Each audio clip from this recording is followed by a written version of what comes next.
Buenas tardes, amigas y amigos, bienvenidos y bienvenidas a Tercer Debate, una iniciativa de los medios legislativos. Se trata del primer programa de este 2020. Por parte de todos quienes hacemos Tercer Debate, les deseamos un venturoso año. En el tema de hoy vamos a pasar revista al proyecto de ley de emprendimiento e innovación.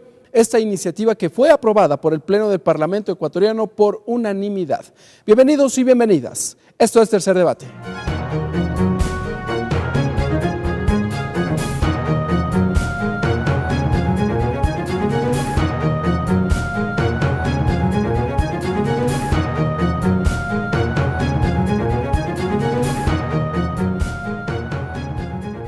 Para conocer detalles respecto de en qué consiste, cómo fue elaborado esta iniciativa legal, ya nos acompaña el legislador Fernando Callejas. Fernando Callejas, arquitecto, exalcalde de Ambato, asambleísta por la provincia de Tungurahua por el movimiento Creo, integrante de la Comisión del Desarrollo Económico, Productivo y la Microempresa.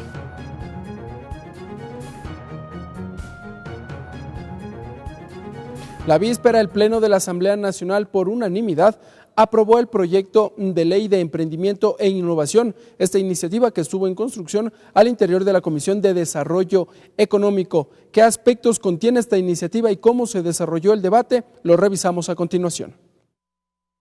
Previo al inicio del segundo debate del proyecto de ley de emprendimiento e innovación, el Pleno de la Asamblea Nacional recibió a Guillermo Zárate, fundador de la plataforma Questionarix. Sostuvo que su iniciativa, que data del 2014, ha capacitado a más de 400,000 estudiantes para el ingreso a las universidades. Desde mi trinchera, emprendiendo, definitivamente creo que es la forma de aportar a mi país, de esperar un mejor futuro para las siguientes generaciones. Ya en el debate, el asambleísta Esteban Albornoz explicó que la propuesta crea todo un sistema dedicado a los emprendedores. Puedo tener los recursos, pero si no hice un buen plan de negocios, si no hice un buen plan de mercado, no va a tener el emprendedor el éxito. Y es por eso que debemos, ¿no es cierto?, promover la formación en habilidades técnicas y blandas en los niveles de educación secundaria y de tercer nivel. Uno de los cuestionamientos planteados por los legisladores es el acceso a créditos para emprendedores. Cristina Reyes y César Ron, ambos del Partido Social Cristiano, coincidieron en que el Ejecutivo debe promover créditos a bajos intereses y acceso preferencial. Está más que claro que en el emprendimiento vamos a encontrar las salidas a la crisis del Ecuador. Por esa razón, esta ley es fundamental, señor presidente, para que impacte en el futuro, para que impacte en el desarrollo nacional. Los altos índices de desempleo en el país también estuvo ligado a la discusión de este proyecto de ley. Marcela Holguín, de las filas de la Revolución Ciudadana, precisó que apenas el 38% de la población económicamente activa mantiene un empleo digno. Atención, cada vez que nos hablen de flexibilidad laboral y nuevas modalidades de trabajo, debemos revisar la historia ecuatoriana. Y solo cada 6 de 100 jóvenes rurales se gradúa en la universidad. Con esos datos de educación y de formación, tenemos débiles capacidades en el sector rural para emprender. Mientras que Guillermo Celi puso sobre la mesa de discusión la apertura del mercado para los emprendedores de la provincia de Manabí. Y quiero contarles a ustedes, colegas legisladores, que la Asociación de Trabajadores Agrícolas Autónomos 5 de junio de Portoviejo, de Pico Asá, ganó el Premio Nacional al Reemprendimiento con su producto, el maní Manaba. Se trata del primer proyecto de ley de este 2020. Ricardo Bravo, TVL Noticias.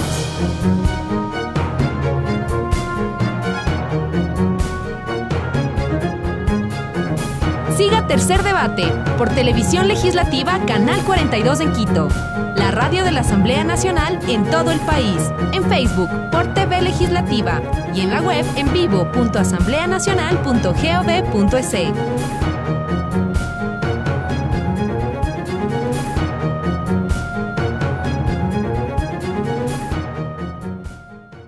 Bien, amigas y amigos, allí observábamos algunos aspectos de lo que fue este segundo debate del proyecto de ley de emprendimiento. También para conocer detalles de esta iniciativa ya nos acompaña la asambleísta Doris Solís, a quien vamos a revisar ahora su perfil.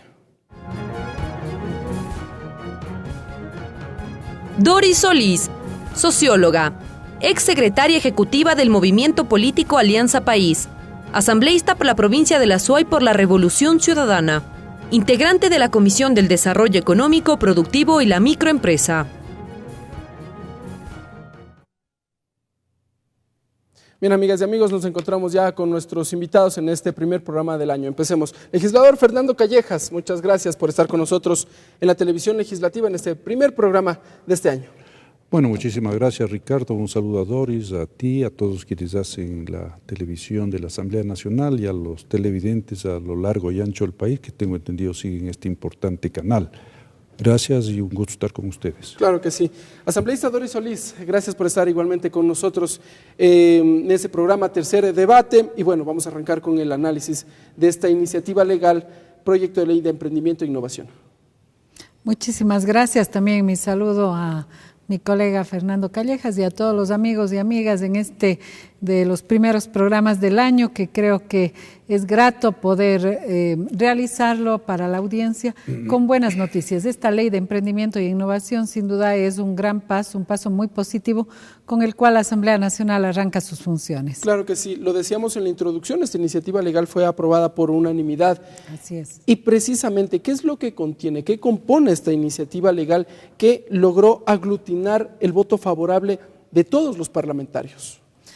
Bueno, primero hay que señalar que en esta ley confluyen iniciativas de varios legisladores y de importantes propuestas, y el proceso mismo de construcción ha sido un proceso altamente participativo, un proceso que se ha planteado dentro de la Comisión de Desarrollo Económico que la preside Esteban Albornoz de cara a los problemas de la ciudadanía. Sabemos que empezamos el presente año con malas noticias, lamentablemente, en términos de empleo.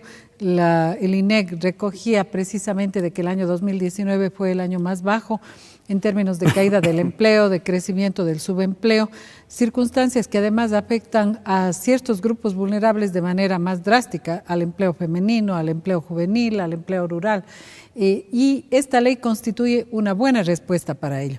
El Ecuador es un país de emprendedores y emprendedoras, eso no cabe ninguna duda, tiene una de las más altas tasas de generación de emprendimientos en Latinoamérica, pero también resulta que esta cifra está acompañada de un alto índice de fracasos de estos emprendimientos. No se mantienen a lo largo del tiempo. Así es, porque el emprendimiento no es un tema solo de la iniciativa individual, sino requiere políticas públicas del Estado para que pueda ser exitoso. Y la ley apunta a ello, a crear políticas públicas e incentivos para que los emprendimientos se sostengan en el tiempo. Y va de la mano de innovación. Innovación es un concepto clave en los tiempos que vivimos, donde el desarrollo de la tecnología, de la ciencia, en fin, avanza tan rápidamente. Un negocio que no usa esas herramientas de innovación va a quedarse rezagado, no tendrá competitividad.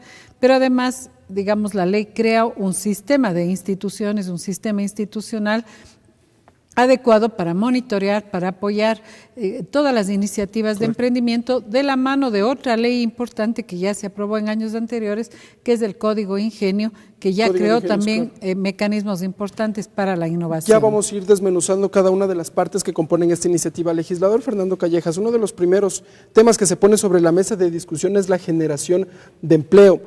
¿Esta normativa apuntará hacia aquello, o más bien, ese es el objetivo, generar empleo? Cerca de 5 millones de personas no tienen un empleo estable, no tienen una fuente de financiamiento sustentable, si quiere, para sus hogares.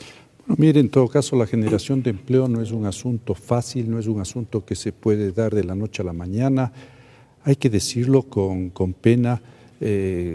Han habido iniciativas, tal vez bien intencionadas, no quiero juzgar aquello, que vienen desde el gobierno anterior, que lamentablemente apuntaron a desmotivar al empresario para que invierta. Y eso pues a más de eso se pensó que toda la generación de empleo, que el gran empleador en el país tiene que ser el Estado. Cuando el Estado deja de tener dinero, que es lo que ha sucedido en el Ecuador, vienen los problemas. Hay que retirar a personas del sector público. Esto es doloroso, pero no se puede hacer otra cosa, porque mire que tenemos un gasto corriente de 9.500 millones de dólares que es insostenible, y hay que volver los ojos al sector privado, que nunca debió dejarse de apoyar a ese sector, porque mire, es importante obviamente el Estado, un Estado pequeño, un Estado que regule, un Estado que controle, no un Estado que asfixia al sector privado. Con esta ley se está precisamente motivando al emprendedor, que como bien aquí decía Doris, en el Ecuador tenemos datos de que somos el segundo país en Latinoamérica con mayor número de emprendimientos, con un más alto porcentaje de emprendimientos respecto a la población. ¿Pero se mantienen? Y esa es la duda. Claro, no se mantienen porque hay una serie de problemas generados muchas veces precisamente por esa burocracia enorme que no apoya al emprendimiento, que no regula, sino que asfixia al emprendimiento. Y precisamente a través de esta ley se quiere simplificar trámites, se quiere de alguna manera dejar claro que el burócrata es un ciudadano que tiene que agradecer un puesto que tiene en el sector público, su salario es pagado por los ecuatorianos y está ahí para servir al ciudadano ecuatoriano, no para molestar y para poner todo tipo de trabas al emprendimiento. Así que es una ley positiva y por eso esa respuesta de la Asamblea Nacional, además superadas ciertas pequeñas divergencias que se malentendió, diría yo, se estaba diciendo que va a haber conculcación de los derechos de los trabajadores, de ninguna manera existe eso. Por las reformas laborales que podrían estar atadas. Sí, pero se a pensaba que eso ya iba a estar incluido en esta ley, cosa que hubiera sido absurdo y no se hubiera permitido en la comisión, porque estamos conscientes que una ley aprobada para emprendimiento e innovación no puede reformar el Código Laboral. Pero mire, en todo caso, aclarado ese tema, y no es que con eso se quiera dejar de lado una reforma laboral que tiene que darse en el país sin conculcar derechos, pero buscando nuevas alternativas de trabajo. Pero reitero, aclarando ciertos pequeños temas de divergencia, se aprobó por unanimidad, lo que es positivo para dar este mensaje al Ecuador, que en la Asamblea Nacional, superando ciertos criterios divergentes que pueden existir y que son lógicos que existan, cuando es un tema de interés nacional, todos votamos al unísono. Muy bien, legisladores, más adelante en el transcurso del programa vamos a conversar también sobre las otras normativas que seguramente estarán atadas a esta iniciativa legal, reformas laborales, la ley de compañías, pero entrando en materia ya, el artículo 7 de esta iniciativa señala Secretaría Técnica del Consejo Nacional de Emprendimiento e Innovación. Se contará con una Secretaría Técnica que dará seguimiento a las resoluciones emitidas y coordinará acciones con las instituciones y entidades que lo conforman. ¿Cómo se va a dar paso? ¿Qué tipo de resoluciones y con quiénes va a coordinar todo este tipo de política pública que se determina en esta ley? Uno de los problemas que tenemos lamentablemente en la institucionalidad del país es la dispersión y la falta de integración de las políticas públicas y del accionar concatenado de las instituciones. Por ello, en la ley hemos creado el Sistema Nacional y un Consejo Nacional de Emprendimiento e Innovación. Primero porque es un conjunto de actividades y una visión transversal, es decir, no es solo para la agricultura, no es solo para la industria, es para estos campos, es para el comercio, para los servicios, es para la economía popular y solidaria, es para el turismo. Y ese fue un debate muy rico, muy importante en la comisión y en el pleno. La visión de emprendimiento y de innovación y de apoyo desde el Estado justamente tiene que abarcar a todos los sectores económicos y productivos, pero además abarca la educación, abarca la capacitación, abarca la información. Hemos creado a través de la ley, se plantea una guía nacional de emprendimientos, se plantea incubadoras de emprendimientos precisamente para que el país vaya creando un know-how, un conjunto de conocimientos y de aprendizajes, es decir, mañana se puede crear un emprendimiento en una determinada línea, pero si ya hay otras iniciativas de innovación registradas y vamos creando un capital de conocimiento en el país, pueden precisamente ser compatibles en cierto momento. Así es, yo creo que en el país, y en esto coincidirá Fernando, se han creado una serie de factores habilitantes para el desarrollo. Hoy tenemos muy buena vialidad, tenemos energía eléctrica, digamos, potenciada, desarrollada, tenemos una serie de factores productivos. ¿Qué le falta al emprendedor? Al emprendedor le falta muchas veces crédito ágil, le falta simplificación de trámites, eso es real. Digamos, hay una burocracia que, pese a que en esta asamblea hemos sacado una ley de simplificación de trámites, creo que todo ciudadano, yo misma en este fin de año que estuve haciendo trámites, me volvieron a exigir copia de la cédula, copia del certificado de votación, cuando todo eso está en línea en el siglo XXI, cuando las instituciones pueden acceder a este sistema de información y no complicar al ciudadano. Este es un cambio no solo legal. Yo coincido con los colegas que señalan que junto con la ley tiene que venir acompañado un cambio cultural. Necesitamos potenciar el emprendimiento, simplificar los trámites, simplificar el funcionamiento de esta economía que queremos que beneficie a todos. Legislador Callejas, la realidad es que finalmente un ciudadano desea emprender por la necesidad que fuere. No tiene trabajo, se quedó sin empleo, pero decide emprender. ¿A dónde tiene que recurrir esta instancia? ¿Dónde estará ubicada? ¿Qué es lo que tiene que hacer para registrar su emprendimiento y de una otra forma mantenerlo, hacerlo sustentable en el Ecuador? Bueno, se generan dos instancias administrativas, podríamos llamar, ¿no? Este Consejo Nacional del Emprendimiento y una Secretaría Técnica, precisamente para hacer todos estos trámites administrativos que tendrán que cumplirse. ¿Que serán de registro sobre todo? De registro, de datos, de esta base de datos amplia que se deberá manejar. Y en el Pleno, aunque ya también hubo esta inquietud en la comisión, obviamente queda claro que no queremos de ninguna manera aumentar burocracia y también se disminuyó el número de miembros de ese Consejo Nacional de Emprendimiento, para que no sea un ente burocrático que no funcione, que sea un ente ágil, que funcione. Doris, no estoy seguro en esto, tal vez tú me puedas ayudar. No sé si este consejo que está conformado por algunos ministerios, la academia y algunos otros actores, pero dependerá directamente del presidente, eso no lo tengo claro realmente. Sí, de la presidencia porque es transversal, ¿no? Sí, a todos los ministerios y entidades productivas, digamos, industrias, comercio, turismo, etcétera, pero también a otros sectores de la sociedad civil. Así es. En todo caso, este consejo va a estar conformado por representantes de algunos ministerios claves en esto del emprendimiento, por la sociedad civil, por la academia y lo que queremos es que este consejo vaya a través del organismo administrativo que sería la Secretaría Técnica, vaya cumpliendo una serie de acciones para fortalecer, para apoyar el emprendimiento, para tener registro, para tener una base de datos que pueda ayudar a nuevos emprendedores, etcétera, ¿no? Así que esta ley yo diría que es muy importante porque efectivamente se respalda la iniciativa privada, esto generará empleo que es algo que necesita el país de manera urgente.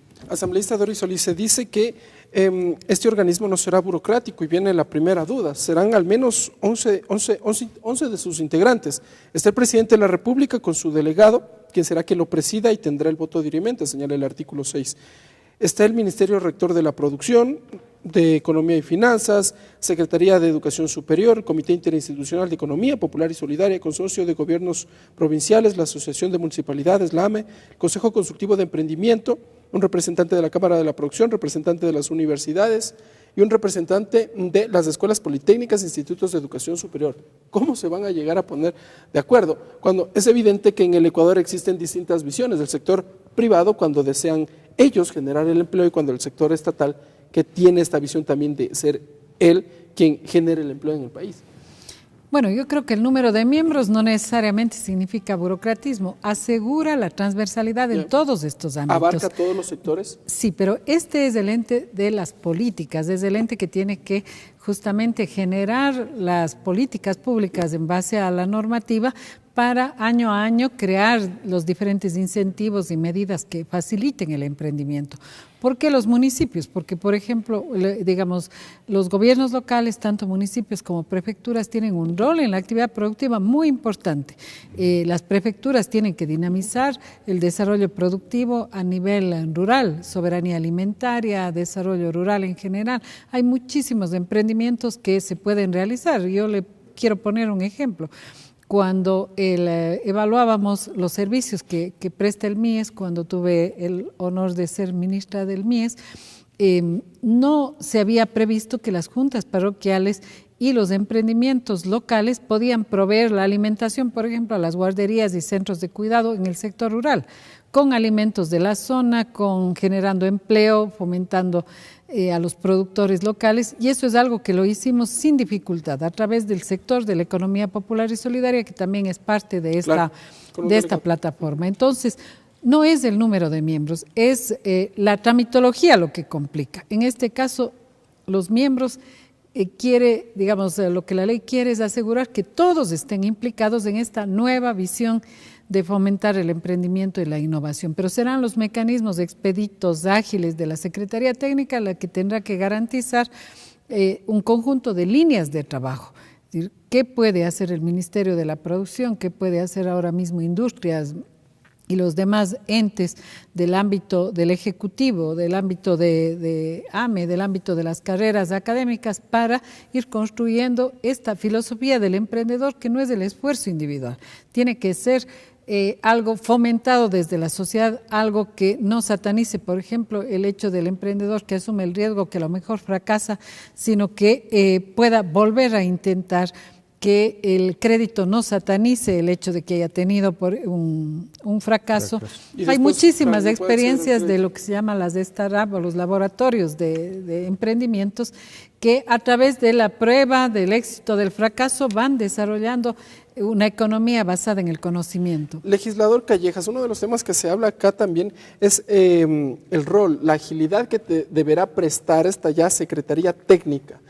¿Cómo se viene a simplificar los trámites para que no sucedan lo que explicaba la asambleísta Doris Solís, que tengan nuevamente que solicitarle a un emprendedor la copia de la cédula, el RUC, en fin, todo un trámite que al final del día termina cansando al ciudadano? Sí, claro, nosotros hemos señalado, y yo he señalado aquí en el Pleno de la Asamblea y en la Comisión hemos señalado que una de las barreras más difíciles de franquear que encuentra un emprendedor es toda esta tramitología. Y lamentablemente hay que decirlo, ya existen leyes. Esta ley presentada por iniciativa del Bloque de la Revolución Ciudadana de simplificación de trámites, eso también se aprobó, si no me equivoco. No, claro, yo sé que no se cumple, se aprobó por unanimidad en la Asamblea Nacional y no se cumple. Aquí Doris señala que ha ido a hacer algún trámite y todavía le exigen cédula a colores y si es posible tridimensional, se puede inventar el buró. Entonces, mire, yo mismo pedí que se incluya ahí una disposición general que en concordancia con otras leyes aprobadas, esta de simplificación de trámites y la LOCEP, si algún funcionario público que está, reitero, para ayudar al emprendimiento, al ciudadano que requiere el servicio del Estado, en vez de ayudar, complica, entorpece, bueno, pues tiene que estar expuesto a una sanción, y ahí en la ley se recoge claramente que el ciudadano puede pues presentar una denuncia y esa denuncia tendrá que ser tramitada.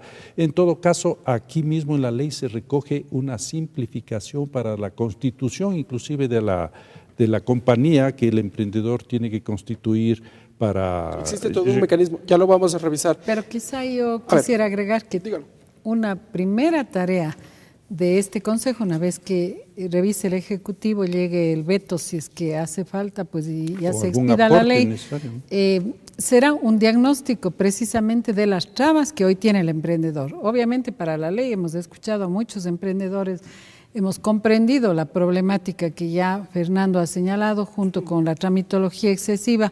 Está, por ejemplo, el difícil acceso a crédito oportuno, a crédito productivo, la necesidad de la baja de las tasas de los créditos productivos. No puedes ser rentable un pequeño negocio con tasas del 15 o del 16%. Todo eso tiene que este comité, precisamente, este Consejo, diagnosticar, mirar dónde están los cuellos de botella y construir políticas públicas para que realmente podamos actuar sobre esos factores. Y en esta, una cosa muy breve, Ricardo, y en esta ley también se recoge un aporte, que si no me equivoco, de la asambleísta Lourdes Cuesta, que se denomina SAS, Simplificación de Acciones para sociedades con acciones simplificadas. Sí.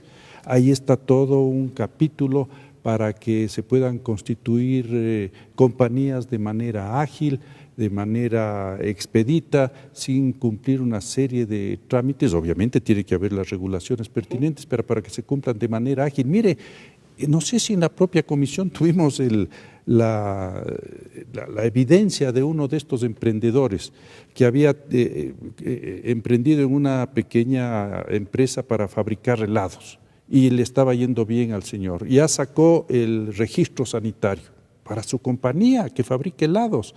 Pero como inicialmente arrancó con un solo sabor de helados, para cualquier nuevo sabor de helados le pedían toda una tramitología nueva. Para un nuevo registro. Un nuevo registro, claro, que tomaba 3 o 4 meses. Entonces eso no puede continuar en el país. No sé si fue en la comisión o es un tema que a mí me comentaron. Fue en la Comisión de Desarrollo Económico y tuvimos la oportunidad de Entonces, entregarse. estas cosas son las que deben superarse en el país. Por eso yo digo, ¿no es cierto? El Estado tiene que tener el tamaño adecuado, un tamaño... Doris no va a estar de acuerdo conmigo, no estamos de acuerdo en este tema, pero el más pequeño necesario para dar salud, educación, seguridad y regulación que tiene que existir obviamente, pero sin que se asfixie al ciudadano. Yo he dicho esto, ¿no?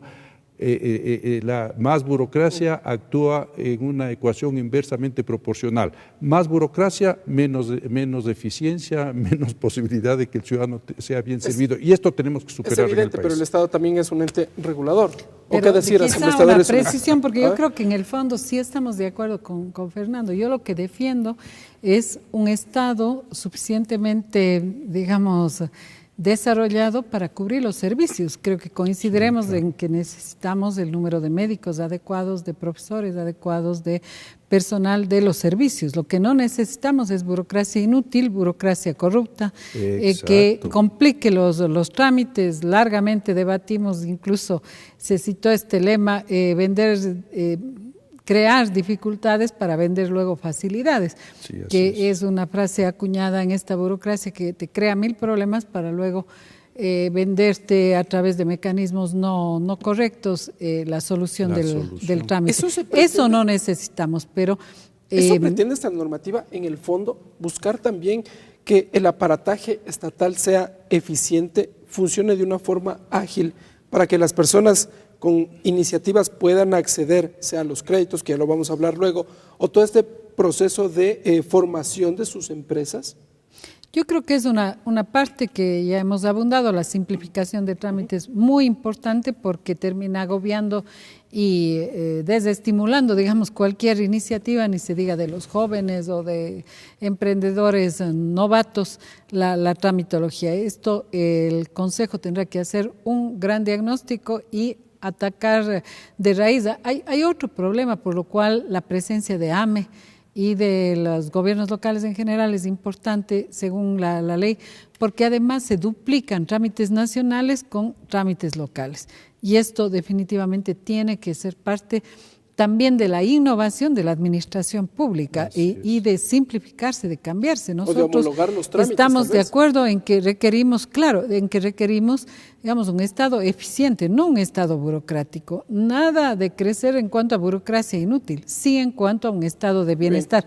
Pero yo quiero señalar que ya esta política de emprendimiento que, por ejemplo, empezó a plantearse a través del Código Ingenios en el 2014 o 15, Fernando, que se aprobó también esta norma, ya ha llevado a que, según las encuestas de Cenecid y del INEG del 2015, más de 1.200 empresas ecuatorianas ya destinaron recursos a la realización de innovaciones en sus procesos. Esto es muy interesante porque ya no solo somos un país donde seremos productores de materia prima, sino de manufactura, de servicios. Tenemos un gran potencial en temas de informática, de servicios, pero para ello se requiere que las universidades, que se necesite, que en general todo el proceso formativo y de capacitación en el país vaya en la línea de la innovación. Muy bien, legisladores, nos vamos a una pausa en este momento. Cuando regresemos hablaremos sobre los temas de financiamiento, el denominado crowdfunding, que se establece también en esta normativa legal. Ese es uno de los temas, me parece aquí, uno de los más sensibles y más discutidos, tanto al interior de la Comisión cuanto al interior del Pleno de la Asamblea Nacional. Amigas y amigos, sigan con nosotros. Esto es Tercer Debate.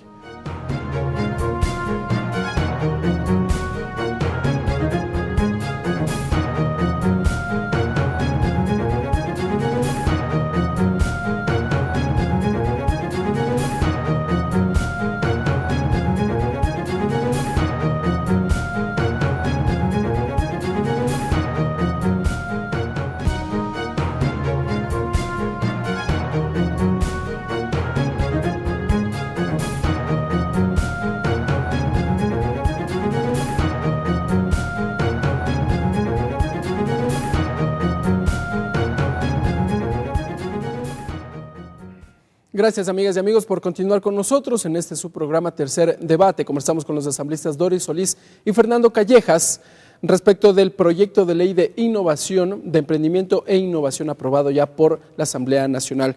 Asambleísta Fernando Callejas, voy a empezar por usted. El capítulo 4, artículo 24, señala las fuentes alternativas de financiamiento y habla del acceso preferencial a las fuentes de financiamiento e inversión. ¿Cuáles son o cómo se pretende que los emprendedores accedan a estos recursos, que sin duda es uno de los temas más sensibles? Bueno, yo diría que en este punto acceso preferencial a líneas de crédito tendrá que de alguna manera atender la banca pública, porque al sector privado, y no de ninguna manera quiero defender tasas altas de interés, ni mucho menos, pero el sector privado tiene sus propias regulaciones y se mueve en tema de tasas de interés en cuanto a la diferencia entre una tasa activa y una tasa pasiva. Pero ¿no se necesita también corresponsabilidad? No, sí se necesita corresponsabilidad, lo que se podría en base a acuerdos, no a leyes, porque si usted le impone al sector privado que haga tal cosa en cuanto a tasas de interés y eso no resulta posible porque usted tiene una tasa pasiva alta por las condiciones económicas del país, por las condiciones de riesgo lamentablemente del país, hay que pagar una tasa alta porque si no los capitales fugarían más de lo que fugan ahora, la tasa también activa tiene que ser equiparable a esa tasa, pero bueno, dejemos eso aparte. Eso es lo ideal, dice usted. Ojalá los bancos que deben tener o deben cumplir también esta función social, asuman esta responsabilidad y tengan una línea de crédito especial por decisión del propio sistema bancario para estas actividades. La banca pública tendrá que asumir este reto porque para eso está el Estado y aparte de eso están estas otras opciones de financiamiento, porque anteriormente, como no se disponía de una ley clara, ¿qué es lo que existía? La posibilidad de crédito ante la banca pública, ante la banca privada, con tasas altas de interés que desmotivaban el emprendimiento. Ahora hay la posibilidad de unir emprendimiento y capital y a través de esta unión de estos dos factores generar este nuevo emprendimiento, generar la posibilidad de trabajo. También hay este fondo semilla que también tendrá que ser facilitado por la banca pública. Hay la posibilidad que antes no existía de que se valore el intangible de una empresa y ese intangible pueda ser entregado como garantía para un crédito, y también esto del crowdfunding, que es que varias personas se reúnan. Fernando Callejas, Doris Solís tiene una idea estupenda de emprendimiento, se reúnen 5 personas que quieren capitalizar esa idea, poner el recurso necesario y eso está permitido, es posible y a través de eso se generará posibilidades Correcto. De emprendimiento. Muy bien, asambleísta Doris Solís, al interior de la Comisión de Desarrollo Económico se expuso varios hechos reales, lo que sucede en nuestro país. También pasó en el Pleno de la Asamblea Nacional, y es que muchos de los emprendedores tenían que recurrir al banco de la mamá o del papá, se dijo, cuando finalmente no podían acceder a estos créditos y bueno, buscar que sean los parientes, los familiares más allegados, más cercanos, quienes pueden entregar estos recursos y finalmente colocarse estas empresas. Dejamos ahora en manos del Estado? ¿Volvemos a recurrir al sistema centralista, estatista? No, yo creo que más bien la ley aporta diversificando acceso a fuentes de crédito, proponiendo figuras creativas de financiación, estimulando que haya, digamos, más opciones de crédito y de capital para la inversión de negocios como los que ya ha señalado Fernando. Y, por supuesto, en este comité, en este consejo, tendrá que estudiarse precisamente cómo seguir avanzando como país en líneas de crédito más baratas, tasas de interés más bajas, menos costos financieros, que es un reto permanente del sector financiero, tanto público, privado, y de la economía popular y solidaria. Hoy yo creo que el país, por ejemplo, cuenta con un sistema cooperativo muy sano, muy vigoroso. Conozco cooperativas que tienen, digamos, una incidencia muy grande en el país, en la economía del país, que han captado muchísimos recursos, particularmente de nuestros migrantes, de modo que pienso que hay una capacidad de ahorro, que hay un sistema financiero sano en el país, que más bien de lo que se trata es de, con la ley, facilitar mecanismos de mayor diversificación del crédito, porque sin duda el acceso a crédito productivo es uno de los cuellos de botella todavía para los emprendedores. Y el otro tema que también toca la ley para redondear es el tema de la capacitación y de la formación de emprendedores. No cualquier idea que se ocurre a alguien que quiere, por tener una fuente de ingresos, quiere decir que es correcta. Hay que hacer estudios de mercado, hay que hacer un flujo del negocio. No siempre las personas entusiastas, emprendedoras, tienen estos conocimientos. Y ahí ha sido muy positivo dialogar con las universidades. La comisión hizo diálogos muy interesantes. Yo participé en el diálogo con todas las universidades de la SUAY, donde nos dieron realmente aportes muy valiosos, y hay laboratorios de emprendimiento en varias universidades que sin duda empezarán con este estímulo de la ley a dar sus frutos. Asambleísta Fernando Callejas, usted ya lo había citado, el artículo 32, plataformas de fondos colaborativos o el denominado crowdfunding. De forma textual señala que las plataformas de fondos colaborativos conectan mediante plataformas de Internet a personas públicas, privadas o de la economía popular y solidaria, denominados promotores, que requieran capital para un determinado proyecto, con o sin ánimos de lucro, con personas denominadas inversores, interesados en soportar sus recursos para la consecución de dichos proyectos bajo determinadas condiciones y a través de distintas categorías. Es una definición nada más. ¿Dónde se va a implementar? En la realidad, ¿cómo va a funcionar? Mire, no, yo tuve la visita de una persona que inclusive tiene algún parentesco político conmigo, y que ellos, dos jóvenes estudiantes universitarios, uno de ellos ya graduado, un abogado y otro un señor estudiante de administración de empresas, y ellos señalaban que esta modalidad ya está funcionando en diferentes partes del mundo. A través de las redes sociales obviamente se tiene esta gran posibilidad de que se lance una idea y que se pueda levantar recursos para que esta idea pueda tener el financiamiento adecuado. ¿Hay inversores que le apuestan a una idea de un tercero? Claro, así es. Hay esa posibilidad, porque el que tiene la idea no siempre tiene el capital, y entonces a través de esta ley estamos facilitando que esa persona que quiere apoyar este emprendimiento pueda hacerlo a través de un mecanismo que queda determinado en la ley, porque inclusive en algún momento se hablaba, Doris, te recordarás en la comisión, que este capital ángel, el inversionista que viene a apoyar el emprendimiento, no pueda tener más del 48%, creo que se decía, del capital de la sociedad o de la compañía que estaba constituyendo, y en la comisión dijimos que eso no podemos nosotros regular. Si el que tiene la idea del emprendimiento 100%. Cree que necesita un capital que asume el 80% de las acciones, y si él acepta eso, pues hay que dejar esa posibilidad. Y entonces aquí, reitero, se abre la posibilidad de diversas formas de capitalización para los emprendimientos, para los emprendedores que no siempre tienen el capital necesario para llevar adelante su idea, ¿no? Asambleísta Doris Solís, ¿qué organismos serán los que regulen el ingreso de esos capitales, porque finalmente en el mundo también existen varios mecanismos a través de los cuales se podría lavar varios recursos. ¿Qué organismos, entiendo yo, habrán de determinar los mecanismos de regulación para que estos recursos primero tengan un origen lícito y luego tengan un destino para el que fue creado, ¿no?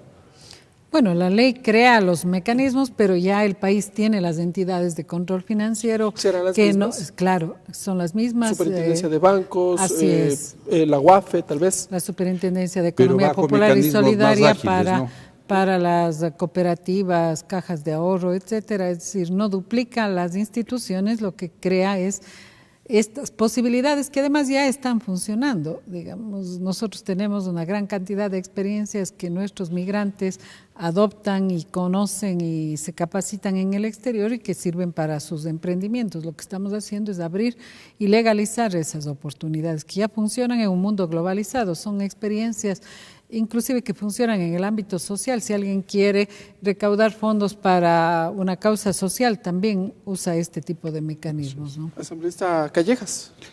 Sí, en definitiva lo importante de todo esto es que se ha aprobado esta ley apoya el emprendimiento, apoya la innovación. Varios actores que han emprendido, que han innovado, han estado en la comisión, nos han dado sus criterios, nos han hecho notar lo necesario de esta ley, se ha recogido todas estas inquietudes, estos aportes, y ahí está la ley, que yo creo que va a ser un mecanismo importante de apoyo al emprendimiento, de apoyo a la innovación, y obviamente que finalmente generará trabajo, generará riqueza en el país, que es lo que todos los ecuatorianos queremos, porque cuando se genera trabajo hay más pago de impuestos, se dinamiza la economía, cuando hay más riqueza hay mayor bienestar. No la riqueza es únicamente factor de bienestar, claro, pero es uno de los factores importantes. El gobierno nacional recauda más recursos. A eso tenemos que apuntar, a que tengamos una empresa privada dinámica, con obviamente criterios sociales, con responsabilidad social, pero dándole al empresario privado todos los mecanismos para que surja, para que mejore, para que florezca, no asfixiándole al ciudadano que quiere ser un emprendedor, un empresario en el país. Empezamos a decir ya que este 2020 entonces es el momento en donde la Asamblea Nacional brinda o da el camino necesario para que el sector productivo privado, el sector empresarial privado empiece ya a apostarle a la inversión de ellos y a generar recursos para el Estado. Bueno, esperemos que así sea, ¿no? Esperemos que así sea. Yo he señalado, no sé si ayer dije en mi intervención, así como fácilmente se genera desincentivos, dudas, no deseo de inversión, recuperar esa confianza no es un camino fácil. Esperemos que ese camino se esté dando en el país, que el ciudadano pueda percibir que desde el gobierno nacional, desde la Asamblea Nacional, hay criterios para apoyar al emprendimiento privado y asuma su responsabilidad también el emprendedor, pues asuma su responsabilidad del empresario. Legisladores, vamos ya cerrando. Asambleísta Doris Solís, uno de los temas en los que hablábamos al inicio es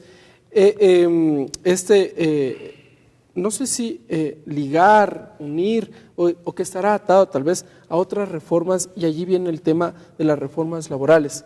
Hay sectores que señalan que necesariamente para poner en marcha estos emprendimientos hay que dar paso a una reforma laboral en donde se abra el abanico de contratación por parte del sector empresarial. ¿Será entonces este un mecanismo o el primer paso para las reformas laborales que tanto lo ha anunciado el Gobierno Nacional? Bueno, habría que conocer cuál es el sentido de las reformas laborales que propone el régimen. Se ha venido hablando de una serie de anuncios que han levantado alarmas. Fue muy grave, por ejemplo, en las jornadas de protesta de octubre, que se habló de rebajar los 30 días del sector público a 15, de bajar salarios, de modificar la jornada laboral. Así es, de quitar la jubilación patronal, etcétera. No se ha concretado. Yo creo que modernización de la vida laboral, del mercado de trabajo, si se puede llamar así, o de las condiciones de trabajo tienen que hacerse, pero sin precarizar, sin restringir los derechos conquistados. O sea, las 40 horas de trabajo en otras partes del mundo más bien están en debate para la disminución, porque finalmente el buen vivir, la vida buena para la gente significa mayor oportunidad del tiempo de ocio, del tiempo libre. Pero acá el sector empresarial dice trabajar al menos 45 horas. Exacto, entonces ahí yo pienso que se va a abrir un amplio debate. Lo que yo creo es que de ninguna manera se puede empaquetar en incentivos el poner la precarización de uno de los factores más importantes de la producción, que es el trabajador. El trabajo ahí, además, estamos avanzando como humanidad a una economía del conocimiento, cada vez es más importante, y esta ley va a jugar un papel determinante en ese salto adelante que dé el país a esa economía del conocimiento, las buenas ideas, generar emprendimientos, desarrollo económico, prosperidad para todos, en un adecuado equilibrio del sector público, privado y comunitario. De modo que yo creo que no hay que adelantarse, hay que escuchar esas reformas laborales que se plantean. Nuestra postura es muy clara. Nosotros no apoyaremos retrocesos laborales, todo lo que sea modernización, recoger, por ejemplo, el trabajo en casa, el trabajo digital, otras formas de trabajo. De trabajo, por supuesto que tienen que entrar en el debate. Hay mucha normativa de la Unión Europea, de los países del norte en esto. Pero lo que sea retroceso en derechos laborales, precarización como una forma de incentivar la economía, yo creo que realmente nosotros no apoyaremos. Asambleísta Fernando Callejas, una réplica muy breve aquello y sus conclusiones respecto del proyecto de ley, brevemente. Totalmente de acuerdo con Doris Solís. Yo de ninguna manera apoyaría ningún retroceso en las conquistas que se han conseguido a través de largos años de lucha por parte de los trabajadores, pero también tenemos que estar conscientes que algo no está funcionando bien en el país, porque si de 10 personas en capacidad de trabajo únicamente 4 están trabajando, algo no está funcionando bien. Y no se trata aquí de disminuir el salario, de aumentar las horas de trabajo, no, pues eso ya no se puede. El tema de la jubilación patronal, se estaba buscando algún otro mecanismo. Así que hay que trabajar en esto, hay que traer este tema a debate aquí de la manera más amplia, más franca, para buscar opciones de solución. Eso es lo que queremos, buscar opciones de solución. Pero mire, hay temas que sí han complicado al sector empresarial. Brevemente, si bien es cierto, hay que tener el espacio necesario para el ocio, para el descanso, etcétera. Una última disposición legal, que además yo he presentado una reforma que todavía no ha sido ni calificada en el CAL, creo. En 10 segundos, legislador. Esto de que si hay un feriado en un fin de semana, se tenga que pasar al lunes o al viernes, porque supuestamente eso va a incentivar el turismo. Eso lo que ha hecho es perjudicar al empresario, pues, porque aquí... ¿No dar paso a la ley de feriados? Sí, dar paso, pero por ejemplo, si es el martes del feriado, pasar al lunes, perfecto, pero si es el domingo, pasar al lunes. Aquí el país necesita trabajar más.